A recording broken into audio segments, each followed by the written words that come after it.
Tere! Olen jõudnud siis numerotaroloogiliste seletuste juures kaardini number 7, milleks on siis kaarik. Kaarikut on kutsutud ka sõjavankriks ja tema element on vesi, sest päikesemärk, mis teda esindab, on vähk.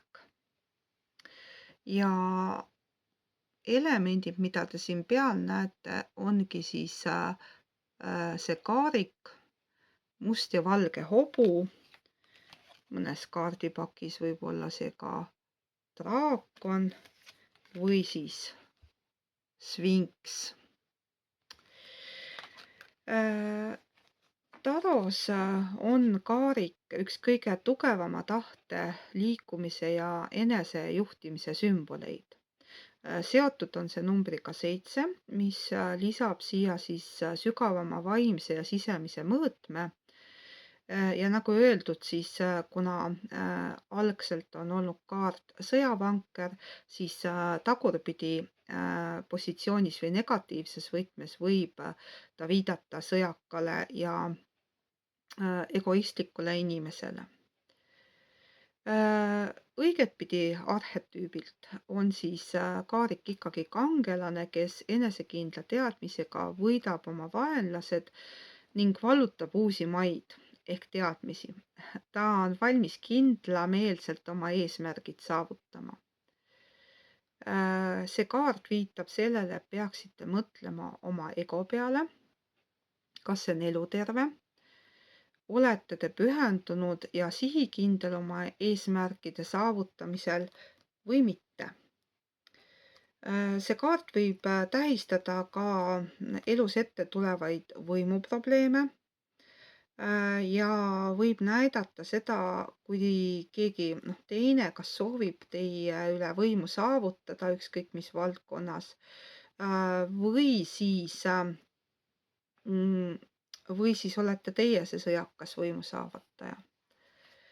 Ja karikajuhi kepp, mis siin kaardil on siis näha, mis tal käes on siin,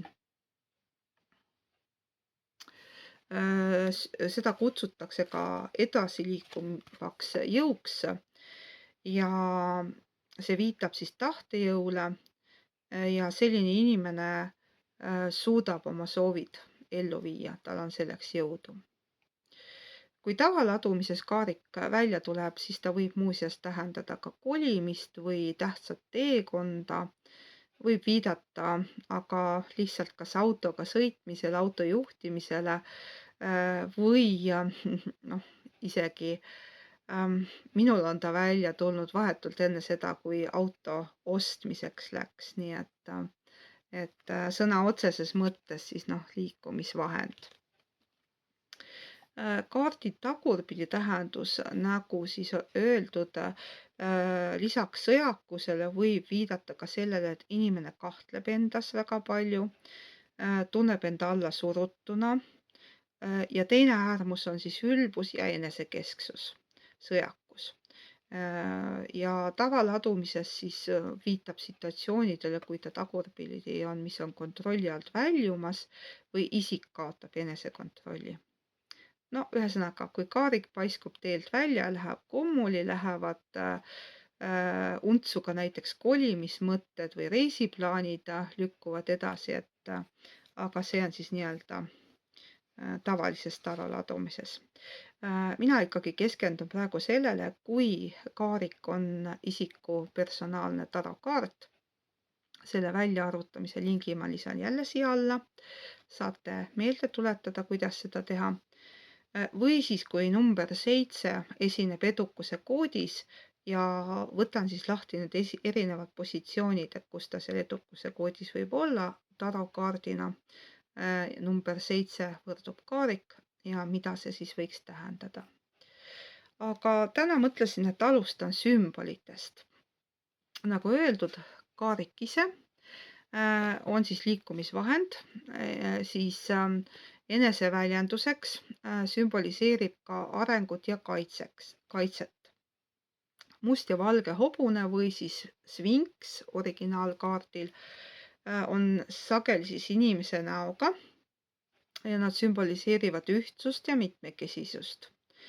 Lõvi keha, kotka tiivad ja härja saba seostuvad ka 4 elemendiga või siis väikese arkaani 4 mastiga, karikad, sauad, mündid ja mõõgad.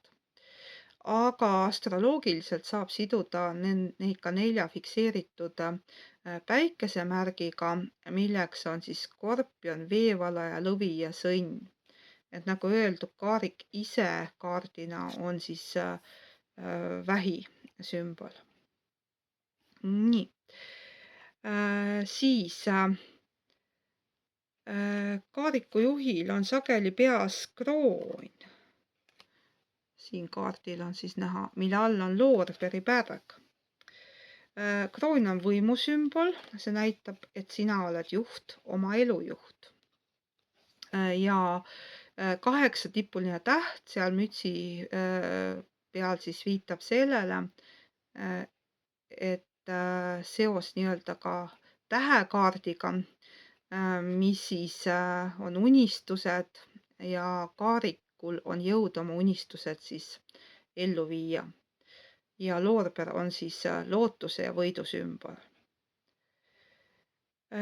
Nii, kaariku juhil on sageli siis ka raudrüü seljas või siis raudne rinnaplaat. Ja see sümboliseerib siis seda, et tegemist on kaitstud teekonnaga. Kuna see plaat on ka, siin on selline, ma ei tea, kui hästi te näete, 4-nurk on tal selle koha peal siin. Ruudu sümbol, ruut, mis siis on ka alkeemiline sümbol ja tähistab 4 nii-öelda nurka ja maad, 4 elementi. Kuusirbid õlakaitsetel siis esindavad muistseid ennustuskive. Uurim ja tummim on kindlasti Koelho alkeemiku lugejatele tuttav, aga ka Vanas Testamendis kasutati samanimelisi kivikesi siis Jumala tahte ennustamiseks ja mis on nii-öelda piibli järgi ainuke selline lubatud ennustusvahend. Soovitan Koelho alkeemikut lugeda. See on väga hästi muinasjutulises võtmes kirjutatud ilukirjanduslik teos kirjaniku enda vaimsest eneseleidmiseks, mis on siis alkeemia tee. Kaariku hürüüd, kaunistavad märgid ja kaitsvad talismanid, vööl on määratlemata sümbolid. Võimalik, et tegu on siis erinevate zodiaagi märkide sümbolitega, aga kuna need on siin nii väikselt kujutatud, siis täpselt ei loe välja. Tähtedega ehiskatus kaarikul on siis lootuse ja eesmärgi sümbol ning ühenduslüli taevaste ja maiste jõudude vahel ja jällegi samad sümbolid on siis ka kaarikujuhi vööl. Ja see sau, mis tal käes on ka loomingulisuse märk, võimu ja algatusvõime märk. Ja originaalkaardil on siis põhi jällegi kaardil kollane, mis sümboliseerib teadvust, selgelt nägemist ja toetust. Kui isikukaart on kaarik, siis võib mingisuguseid intuitiivseid selgelt nägemisvõimeid inimesel kindlasti olla. Kaariku põhitähendus. See kujutab siis inimest, kui kaarik on inimese nii-öelda tarokaart, isiklik tarokaart, kes juhib siis vastandlikke jõude edasi ühe eesmärgi suunas. Traditsioonilistel kaartidel veab kaarikut siis 2 sfinksi või hobust. Sageli on nad eri värvi. Kõige sagedamini on siis must ja valge, aga selgelt eri värve. See on mõistuse ja instinktide tasakaal, tahte ja emotsioonide tasakaal kontroll ja kaos ja sisemised vastandid, mees- ja naisenergia. Ja kaariku energia ei tähenda lihtsalt edasiliikumist, vaid teadliku suuna hoidmist, isegi siis, kui elu kisub eri suundadesse. Meenub siinkohal Ivan Krõlovi valm, luik, haug ja vähk. Tuletage see meelde, kellel siis personaalne kaart on tarokaart ja kindlasti selles väikeses valmikeses on teile sõnum, kuidas tasakaalu hoida. Võtame siis kokku, et kaardi keskne idee on see, et ma liigun edasi, sest ma otsustasin seda teha. Number 7 siis kaarikule lisab juurde otsija, mõtleja, vaimse tõe uurija ja sisemise tarkuse. Ja kaariku dünaamiline jõud ühendub siis 7 sügavusega, et see iseloomustab inimest, kes ei taha lihtsalt võita, vaid tahab mõista, miks ta üldse liigub. Et see ei ole lihtsalt esikoha peale võidujooks või võidusõit, vaid kaarikujuht on süvitsi mineja, nii nagu numbrite keele Merike ütleb, väike Sherlock Holmes. Nii, kui sa oled sündinud 7. päeval või siis nendel päevadel, mida saab kokku liites 7-ks taandada, ehk siis sinu isiksuse number edukuse koodis on kaarik, siis selline inimene on väga tugeva tahtejõuga. Ta võib olla väliselt rahulik teistele näida, kuid sees on tal tugev mootor. Kui ta midagi otsustab, siis ta liigub visalt edasi. Ta on iseseisev, talle ei meeldi, kui teda juhitakse või piiratakse. Ta tahab ise valida oma tee. Ta on eesmärgile orienteeritud. Tal on loomulik vajadus kuhugi liikuda, jõuda. Olgu siis füüsiliselt, vaimselt või eluliselt, seisak on see, mida ta ei talu. Seisak paneb teda seesmiselt kopitama. Sisemiselt on ta väga keeruline inimene. Tema elu on üks suur õppetund ja õppetund sellest, kuidas neid vastandlikke jõude koos juhtida, mitte ühega teist alla suruda. Ja ongi sageli tundlikkus versus kontroll, emotsioon versus distsipliin, vaimsus versus materiaalne elu. Üldiselt kaarik annab karismaatilisuse, kuid reserveeritud oleku. Inimesed tunnetavad temas jõudu või kohalolu, kuid ta ei ava ennast kindlasti kohe. Ta on salapärane ja avaneb aeglaselt. Enda näite puhul, kuna mina olen ka 7. päeval sündinud, siis mul mõnikord enda täielikuks avanemiseks kulub ikkagi aastaid inimestega suheldes, enne kui ma näiliselt olen avatud, aga tegelikult on see illusioon. Tegemist on otsijaga. Ta võib elu jooksul palju õppida. Teda huvitavad psühholoogia, vaimsus, filosoofia, eneseareng ja sümboolika. Sageli jõuab ta lõpuks siis arusaamale, et suurim võit pole teiste üle, vaid iseenda üle. See, kuidas iseendast tasakaalu lood.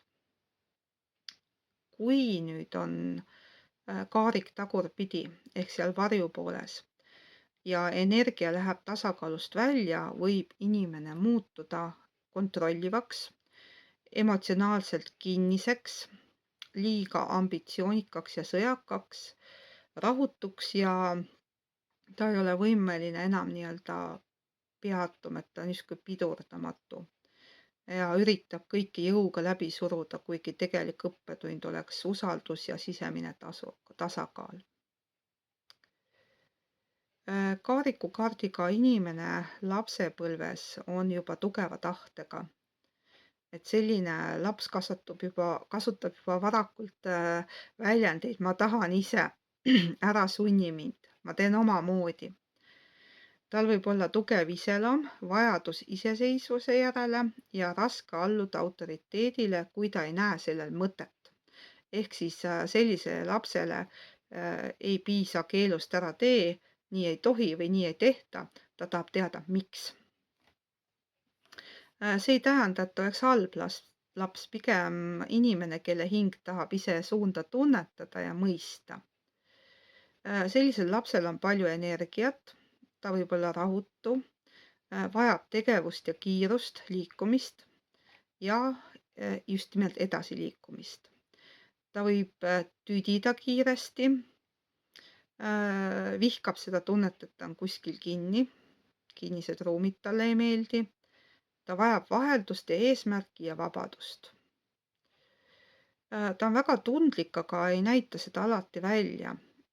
Ja selle põhjus võib olla siis see, et ta ei taha nõrk välja paista, ta peidab emotsioone või lihtsalt reageerib kontrollimisel trotsiga. Ja seetõttu Kaariku laps üsna varakult siis õpibki selgeks, et ma pean ise kõigega hakkama saama. Teine äärmus, mis lapsel kaarikuna võib olla, on siis see, et ta võib liiga palju vastutust võtta, eriti siis, kui lapsepõlv on raske, ebastabiilne või täis keerulisi sündmusi. Enneaegne küpsuseks saamine, vajadus kõike kontrollida, nii-öelda väikese täiskasvanu roll ja selline laps võib tunduda tugevam, kui ta tegelikult sisemiselt on. Ja enda näite puhul võin öelda, et eriti siis, kui sellise lapse elude number on vanema hinge oma ja tema ema ja isa on siis nii-öelda energiates, mis on noorematele hingedele omased. Et siis eriti, kui just vanemad on oma eluga hädas ja raskeid perioode üle elavad, siis tahes-tahtmata langeb mingisugune vastutuskoorem, et selline Kaariku laps võtab ise selle vastutuskoorma ja selle mahapanemine ja lapse rolli tagasi tulemine, sellega ta ei saa sageli hakkama ja see võib teda emotsionaalselt katki teha. Täiskasvanuna muutub sama energia palju teadlikumaks. Kui ta areneb tasakaalu, siis ta juhib oma elu teadlikult, ei lase emotsioonidel end täielikult kaasa vedada, oskab oma jõudu fokusseerida, on eesmärgi suunas liikuv, ei ole enam lihtsalt reaktsioonides elav inimene, ta hakkab juhtima oma energiat ja teab, kuhu suunas ta liigub.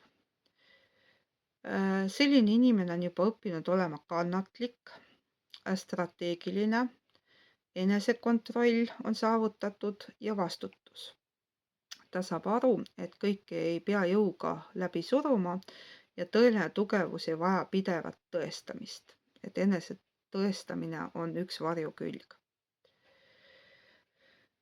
Nii et emotsionaalne areng on siis, et kui lapsena on Kaarik trotslik, impulsiivne ja kontrolliv, siis täiskasvanuna õpib ta oma tundeid mõistma, lubab haavatuna end tunda, muutub pehmemaks, ühendab pehmuse ja jõu. Nii et see on tema üks suuremaid arenguid. Et kui laps võiks mõelda nii, et ma tahan kontrolli, sest maailm tundub suur ja ettearvamatu, siis täiskasvanu, kes on õiges suunas arenenud, võiks mõelda, et ma ei pea kõike kontrollima, et olla tugev. Kui Kaariku energia jääb küpsemata, siis täiskasvanugi võib jääda pidevalt võitlema, ennast tõestama, põgenema tegevustesse, kartma nõrkust ja olla emotsionaalselt suletud. Et sellisel juhul elab ta endiselt sisemise lapse kaitsemehhanismides. Nii, vaatame eraldi meest ja naist isiksusena, et kui Kaarik on mehe isiksuse kaart, siis see viitab tavaliselt mehele, kelle sees on tugev liikuma panev jõud.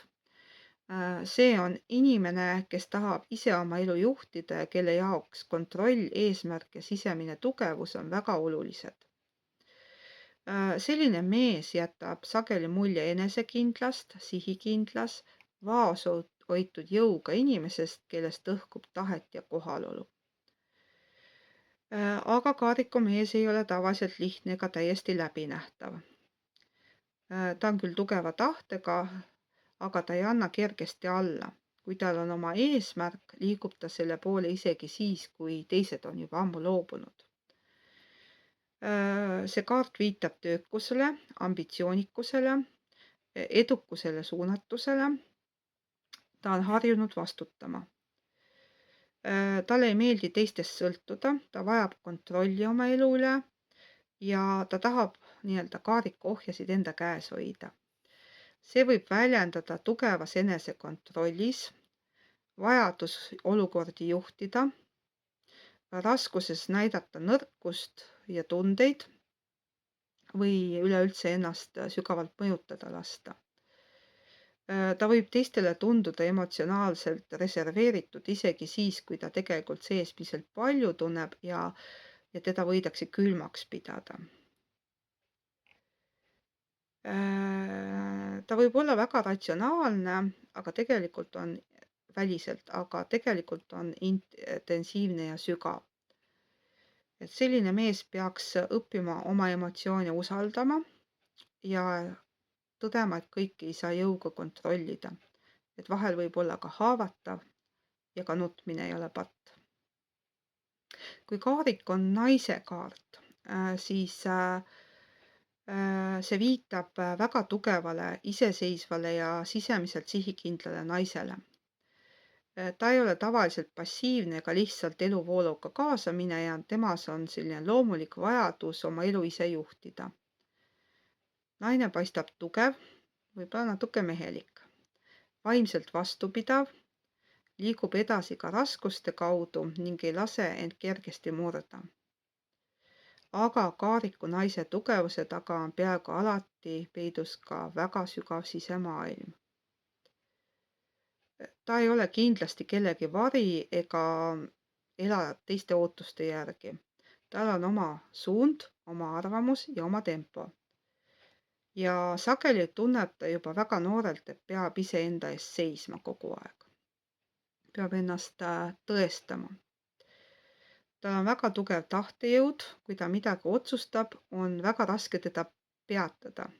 Et ta on ambitsioonikas, töökas, sihikindel ja vastupidav kriisiolukordades. Ta suudab edasi liikuda elus ka siis, kui kõik tema ümber kokku variseb ja see emotsionaalselt väga raske on. Emotsioone ta väga välja ei näita, ainult väga-väga valitud inimestele ja see ringkond ei ole suur. Ta võib hoida valu enda sees, tunduda külmem, kui ta päriselt on ja karta kontrolli kaotamist. Aga samas on temas korraga tundlikkus ja tugev enesekaitsetahe. See naine on intuitiivne, sügavalt vaimne, salapärane ja vajab üksi olemist.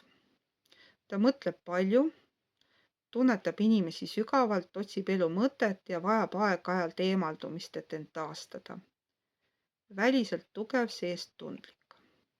Ja siit tulebki siis varju pool, et kui ta negatiivses võtmes on, siis ta muutub liiga kontrollivaks, ülemäära iseseisvaks, ma ei vaja kedagi enda kõrvale. Emotsionaalselt kinniseks, pidevalt pinges olevaks ja võitleb isegi siis, kui tegelikult on võitlus ammu läbi. Sõda on läbi, aga ta on ikka pinges ja mis valmis. Mõnikord harjub ta olema tugev nii kaua, et tal muutub raskeks abi vastu võtta ja see on üks tema suur väljakutseid. Sellise naise hingeline tee või õppetund on õppida ühendama jõudu ja pehmust, tundeid endale lubama, liikuda edasi südant sulgemata. Ja kui ta saavutab tasakaalu, on ta julge, tark, intuitiivne ja magneetiline oma olekuga. Selline naine jätab sageli mulje inimesest, kes teab, kuhu ta läheb, isegi siis, kui ta seda kõigile välja ei näita. Vaimsus ehk siis edukuse koodi teine number. Vaimsuse sümbolina võib kaaring tähendada seda, et see ei ole ainult edu või edasiliikumine välises maailmas, vaid ka sügavamas mõttes hingeline teekond teadliku enesevalitsuse poole, valitsemise poole. See kaart räägib inimesest, kes õpib juhtima oma meelt, taltsutama instinkte, ühendama vastandeid enda sees ning liikuma kooskõlas kõrgemate jõudude ja tahte ja sisemise tõega. See ei ole lihtsalt võitja kaart vaimsel tasandil, vaid teadliku tahte ärkamise kaart. Nii, ja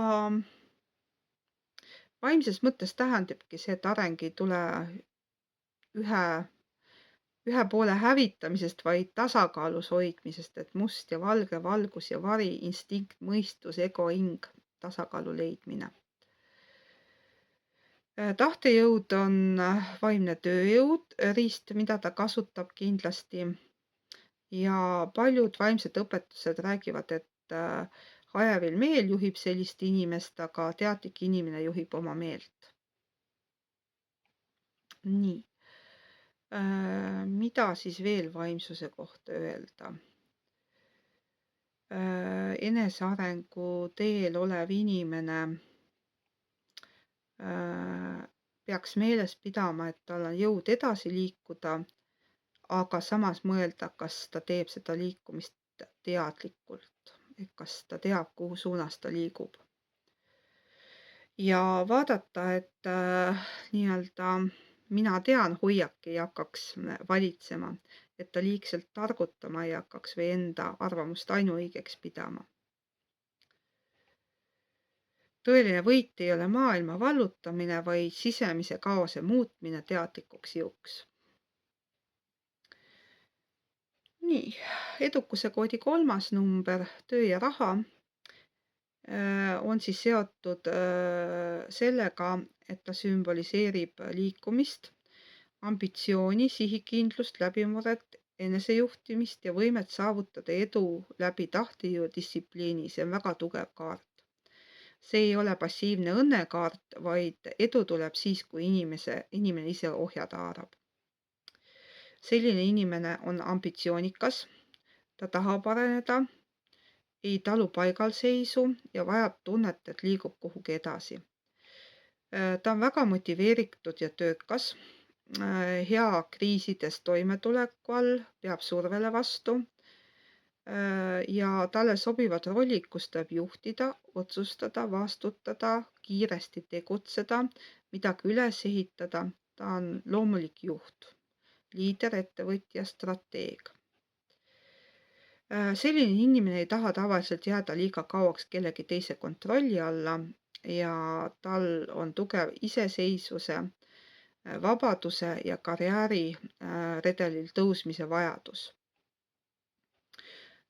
No millised ametid tal eriti sobiksid? No näiteks nad on head võidusõitjad või ratsutajad, autojuhid, piloodid, motosportlased, rattasõitjad, mehaanikud, autokerede tehnikud, kunstnikud, sõidukidisainerid, insenerid ja nii edasi.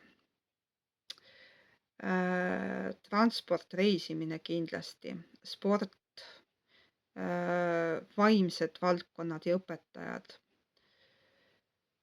Igal juhul ta vajab oma tööst tunnet, et ma liigun edasi, ma juhin oma elu ja olen teistele suunanäitaja.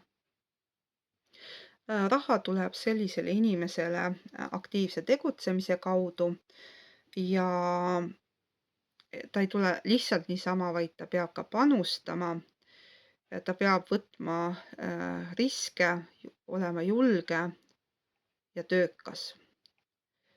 Ja edu tuleb siis, kui inimene usaldab oma võimeid, teeb otsuseid julgelt ja ei jää kahtlema. Nii, varjupoolel võib ta muutuda töö hoolikuks ehk siis üle töötada. vajab pidevalt seda, et ennast tõestada ja teiste heakskiitu. Kontrollivajadus on väga suur ja see võib lõppeda läbipõlemisega. Ta peaks lahti saama mõtteviisist, ma pean kogu aeg saavutama. Et mõnikord mõõdab inimene oma väärtust tõesti ainult edu kaudu ja see ei ole hea. Kaariku inimese üks suur õppetund on siis õppida juhtima mitte ainult tööd ja raha, vaid ka iseenda energiat ja saavutama siis tasakaal. Igal juhul ta ei tohiks jääda seisma, vaid alati elus edasi liikuda. Nii, kui elude number on 7 ja ühtlasi ka armastuses ja suhetes number 7, võib tähendada see nii-öelda seda, et kui tavaladumises kaariku kaart toob välja nii-öelda selliste kaartide ümbruses, mis armastust tähendavad ja uusi algusi, siis see on väga edukas, aga kui kaarik tuleb nende kaartide kõrval välja, mis viitavad lõppemisele, siis see võib ka suhte lõppemise kaart olla. Armastuses ja suhetes tema partner peab arvestama, et see inimene vajab vabadust, ausust, vaimset ühendust ja partnerit, kes teda ei lämmata, kes annab talle hingamisruumi. Ta ei talu manipuleerimist ega sõltuvuslikke suhteid. Sageli tõmbavad teda tugevad ja huvitavad inimesed, kes on vaimselt võrdsed ja head vestluspartnerid. Kuid ta võib karta haavatavust, sest kontrolli kaotamine tundub talle ohtlik. Ja eriti kui ta on mees, siis ta tahab partnerit austada, aga jääda ka ise vabaks ja tugevaks. Ja hindab lojaalsust ja vaimset tugevust. Talle ei meeldi draamad ja pidev emotsionaalne surve või kontrollimine. Ta armastab sügavalt, aga ei pruugi seda sõnadega väljendada, et hoolimist näitab rohkem tegude, kohalolu kaitsmise ja praktiliste tegude kaudu. Mees varjupoolel kaarikus võib muutuda liiga kontrollivaks, emotsionaalselt kaugeks ja külmaks, keskendub ainult tööle, hülgab pereelu, on jäik ja võimetu peatuma ja tunnetama. Kogu aeg on nagu lahingurežiimis.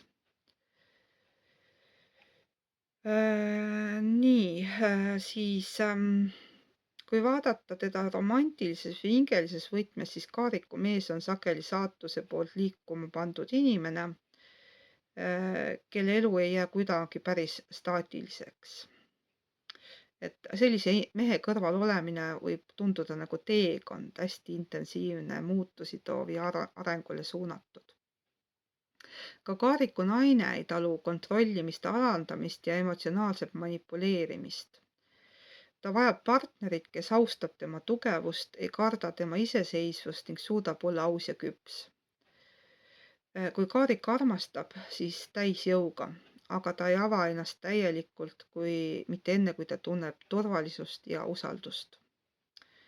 Ta võib tunduda meestele raskesti kättesaadav, sest ta ei anna oma südant lihtsalt selleks, et mitte üksi olla, vaid ta vajab ikkagi endale võrdset partnerit. Tema tõeline jõud tekib siis, kui ta ei sunni elu, vaid juhib seda teadlikult. Nii, tervis. Viimane edukuse koodi number. Kaarik üldiselt tähendab elujõudu, taastumisvõimet, tahtejõudu, keha ja vaimu ühtsust ning sellist energiat, teadlikku kontrolli. Et see on tugeva vastupidava inimese kaart, stressi taluva inimese kaart. Ta on tugev taastumisvõime, ta on sitke, ta suudab oma harjumusi muuta, võtta end käsile, sõltuvustest vabaks saada, taastada oma kontrolli, regulaarselt trenni teha, rutiine ja distsipliini hoida. Kui tavaladumisest tuleb välja tervise valdkonnas ja inimene on haige, siis see võib viidata, kui ta õigetpidi kiirele paranemisele. Tagurpidi võib tähendada siiski ülepõlemist, pingete kogunemist kehasse, unetust, üleväsimust, lihaspingeid, krampe, noh, ja muid selliseid sümptomeid, mis on läbipõlemisega seotud. Et selline inimene on endale sisendanud, et ta peab olema tugev, mitte abi küsima ja edasi liikuma isegi valu kaudu või valust hoolimata, aga suurim õppetund on tal siiski see, et õigel ajal arstile minna ja kehale hingetõmbeaega anda, sest keha ei ole masin. Ta vajab liikumist, ta ei tohi kauaks paigale jääda. Sport, reisimine, kõndimine, loodus on tema jaoks. Nii, ja mida siis lõpetuseks öelda selle video kokkuvõtteks? Kaarik ei ole ainult edu, tahtejõu või edasiliikumise kaart, see on inimese sisemise jõu sümbol. Teekond õppimiseni, kuidas siis iseennast juhtida. Et kui lapsena võib see energia väljenduda tugeva tahte, rahutuse või vajadusena kõike kontrollida, siis täiskasvanuna muutub sama jõud teadlikuks suunaks, vastutuseks ja eneseväljenduseks. See ei ole nõrk hing, ta liigub läbi elu intensiivselt, otsides edu, vabadust ja ka sügavamat tähendust. Aga selle kaardi suurim õppetund on siis jah, tasakaalu leidmine jõu ja pehmuse vahel. Ja kaariku kõrgeim vorm ei ole pidev võitlemine, see on sisemine keskpunkt, kus tahe, süda ja hing liiguvad ühes suunas. Ja tõeline võit ei ole maailma üle, vaid iseenda üle. Ja siia lõppu ma ei ole kaua aega nii-öelda näiteks toonud, et kes mis kaardi energias on. Ja elude numbriga 7 on siis meil esindatud sellised nimed nagu elutee number 7 ja lisaks ka tarokaart number 7 oli näiteks printsess Dianal. See 7 andis talle tundliku, intuitiivse, sisemiselt väga sügava isiksuse, aga ka Leonardo DiCapriol, kes on ka väga huvitav näitleja, kelle sünnikuupäev ma avastasin on 11.11.1974, mis on ääretult huvitav, et tema numbreid seestpoolt vaadata oleks vist päris põnev. Aga ka Johnny Depp on 7 energias. Ka tema selline müstiline, loominguline ja sisemaailmaga seotud külg on põnev jälgida. Et selliseid inimesi siis kirjeldatakse siis sageli kui neid, kes ei ela ainult välisedu jaoks, vaid otsivad tähendust, tõde ja sügavamat mõistmist. Nii, nüüd ma olen siis narri teekonna esimese etapi kaartidega läbinud. Kindlasti ma jätkan seda teekonda. Järgmine kaart on number 8, tugevus, jõud. Aga võib-olla ma käsitlen tugevust ja jõudu ja number 11, õiglust koos, sest väga paljudes kaardipakkides on need numbrid vahetuses, oleneb, mis süsteemiga on tegemist. Ja kui sa minu tara lugemisi vaatad, siis kindlasti iga kaardi eraldi juurde vaatamine annab sulle ka veel kindlasti mingisugust lisainfot, kuidas siis tõlgendada, aga nende lugemistega on alati niimoodi, et oleneb, mis järjekorras need kaardid välja tulevad, mis seosed tekivad nende vahel ja alati kohe kindlasti ei piisa ainult tähenduste teadmisest, vaid intuitiivsest seoste loomisest ja kanaldust on sinna ka juurde vaja. Aitäh, et kuulasid. Mul on hea meel, kui sa like'id videot, hakkad tellijaks või jagad videot ja kohtumiseni järgmisel korral.